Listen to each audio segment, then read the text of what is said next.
Olá a todos, sejam muito bem-vindos a mais uma aula gratuita do Contos Acadêmicos. Hoje nós temos um tema muito simples e que, no entanto, é muito importante para todos nós, que é as lições de gramática, especialmente o verbo francês.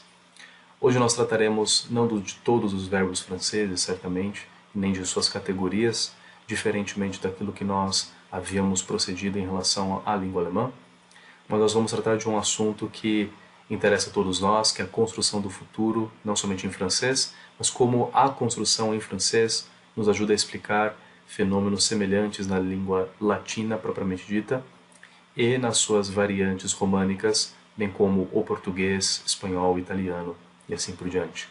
Então nós temos aqui a construção do futur simple, traduzido comumente como futuro do indicativo, e a forma da sua construção é o infinitivo mais a conjugação do verbo avoir. Em breve nós saberemos o porquê isso tem relação etimológica, ou menos filológica, com a língua latina. Então, l'infinitif plus conjugation du verbe avoir. Nós temos então o verbo ter e nós temos a seguinte conjugação. J'ai, tu as, il a, nous avons, vous avez, ils ont, respectivamente, da primeira pessoa do singular, je, eu, até a terceira pessoa do plural, il, eles. Então, esta conjugação, ela nos ajuda a entender qual é a forma da construção do futur simple em francês, en français, mas não somente nela. E nós vamos entender isto no próximo quadro, o qual nós temos aqui os seguintes dois exemplos. Dimanche, j'achèterai un nouveau téléphone. Amanhã comprarei um novo telefone.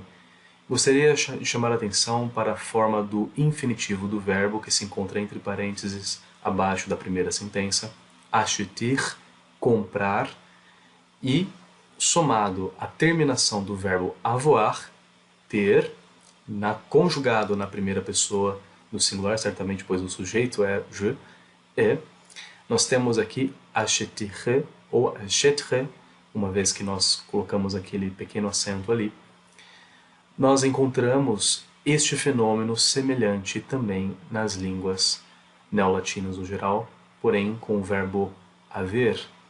Em português, a soma da conjugação, digamos, do verbo haver, na terminação dos verbos regulares, precisamente, para expressar o futuro, é uma regra semelhante daquilo que ocorre também em francês. Então, eu falarei, seria eu hei de falar, por assim dizer, mas colocando, certamente, a terminação do verbo haver, ei, na primeira pessoa do singular, no final de verbos regulares, sem alteração do infinitivo. Falar, falarei, e assim por diante. Isto ocorre em português de maneira muito simples. Um outro exemplo para corroborar o mesmo exemplo. Il n'arrêtera jamais d'étudier. Ele jamais parará de estudar.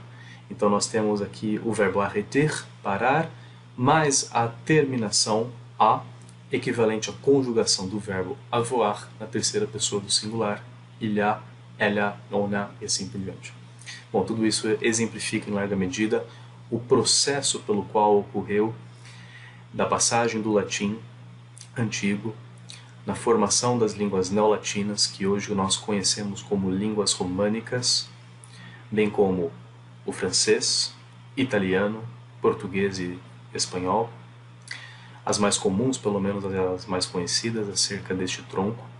Então nós temos aqui um exemplo característico no aprendizado da língua francesa e de qualquer outro idioma semelhante ao nosso, bem como o espanhol, nos ajuda a compreender fenômenos similares e mesmo a chegar na fonte original, que era propriamente o latim. Muito obrigado a todos, portanto, por terem assistido até esse momento. Tchau, tchau.